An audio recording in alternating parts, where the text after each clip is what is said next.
Okay, so today we're going to move on a little bit from the provinces of abandoned places. We're going to go straight and deep dive right into 40 iconic restaurants that no longer exist. It's going to be a series, so I'm going to do two parts here. And let's get right into it. So, number one is the original McDonald's in 1961. With over 37,000 restaurants worldwide, it's safe to say McDonald's isn't going anywhere, but the original McDonald's drive-in, which was founded in 1948 and located in San Bernardino, California, isn't a McDonald's restaurant anymore. After the brothers Richard and Maurice McDonald signed over the rights to their company to franchise agent Ray Kroc in 1961, they forfeited the right to their name in 1971.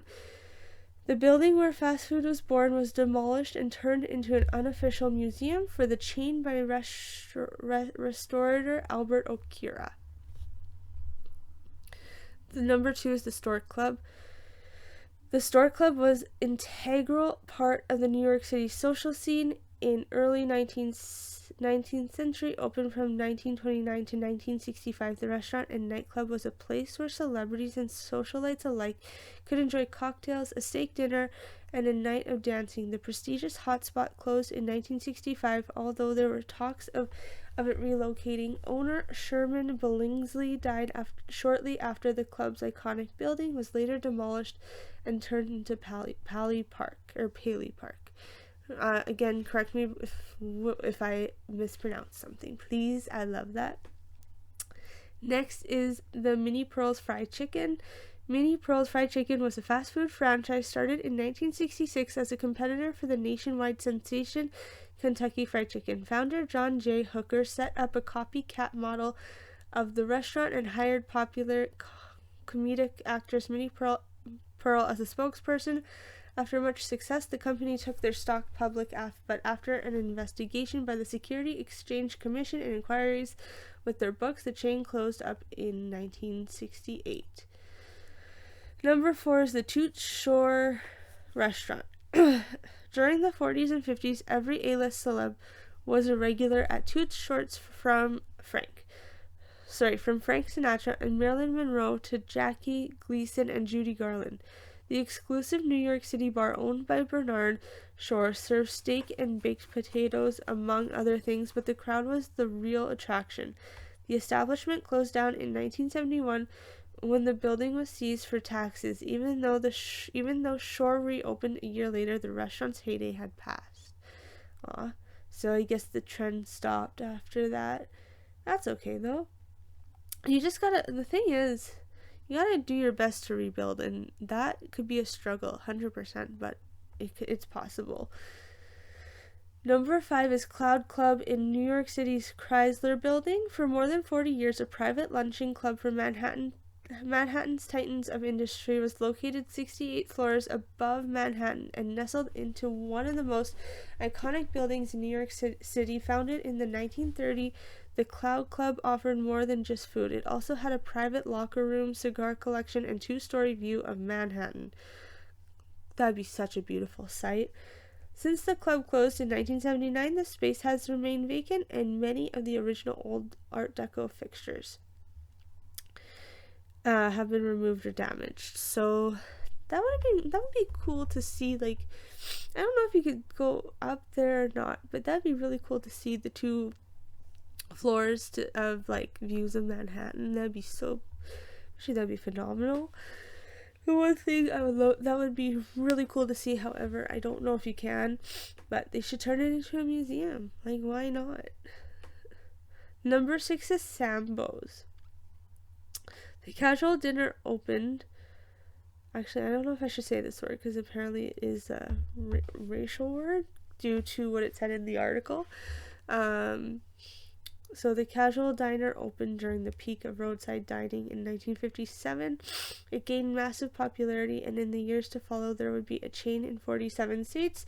The eatery was not without controversy, though, as the name is a derogatory slang word used towards some certain people or African Americans. As the chain opened up more and more restaurants, especially in bigger cities, customers began objecting to the tone-deaf marketing. The restaurant eventually rebranded itself changing its name to No Place Like Sam's and Jolly's Tiger. However, there's still one original left in the United States, and the original restaurant is run by the founder's grandson in Santa Barbara, California.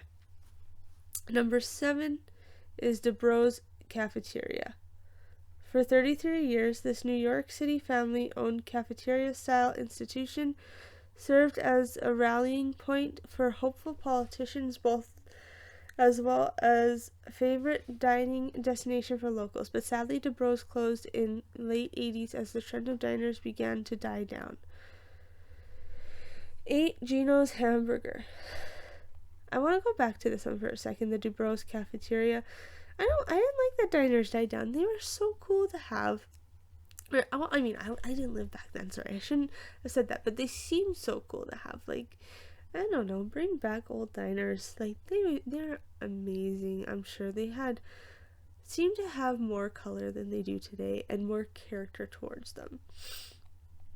Next is Gino's and not to berate anyone's hamburger restaurants or their dining restaurants as well. I'm sure they're very spectacular, but because you want to keep up with the trends and whatever, I find back then, from what I've seen, not necessarily, and did not live, by the way, because I was born in 1996. However, I just found that there was a lot more character, it seemed really cool to live, just in those areas, like those dining areas. Anyways, let's move on to number 8 is Gino's Hamburgers.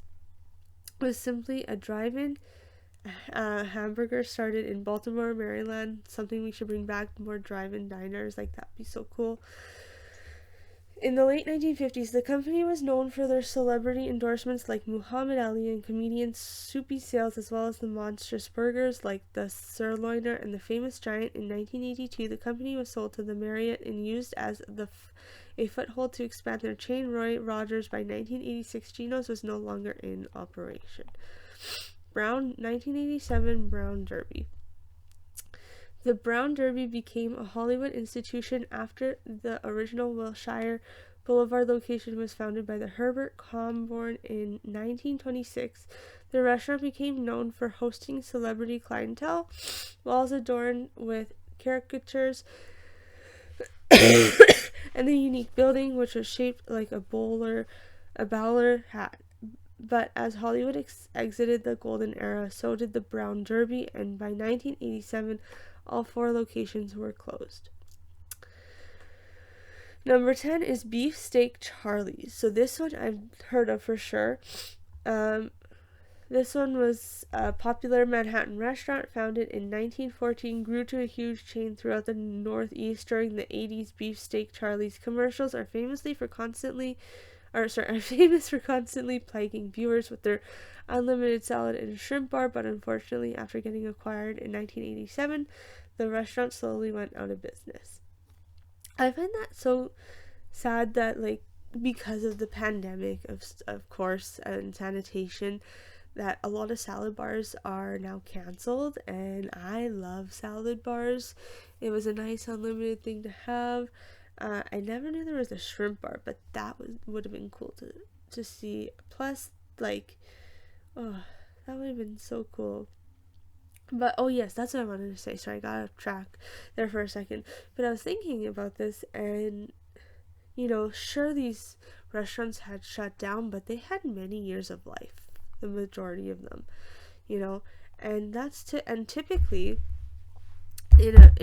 opening a restaurant, or depending, again, if it's not like a franchise like McDonald's or Dairy Queen or something like that, it's bound to last for only a certain amount of time, is what I've seen anywhere where I'm from. That's what I've noticed. Like, after 5 years, it gets shut down, or it gets reopened, or they move, or they last a lifetime because they're happy with what they're making, and they don't want they just want it like a family-owned business, and they're not asking to be multimillionaires or whatever, but if they want to, they can too, and do what they can to make it a franchise or open multiple locations for their business. However, to me, I think that local restaurants, they don't last as long as chain restaurants, but I could be wrong, but yeah, that for me was interesting. Like, at least they had a really large amount of time of life of the restaurants and stuff. That was part one. So we're gonna do 4 parts, just for timing. Um, I want to kind of, yeah. I want to do better for these videos and everything. So we're gonna stop there, and then we're gonna get right back to it on part 2, and I'm super excited to share more of these restaurants. It'd be cool to go and like visit like what they were before, if they had a museum of like, because some of these are very iconic restaurants where A-list celebrities were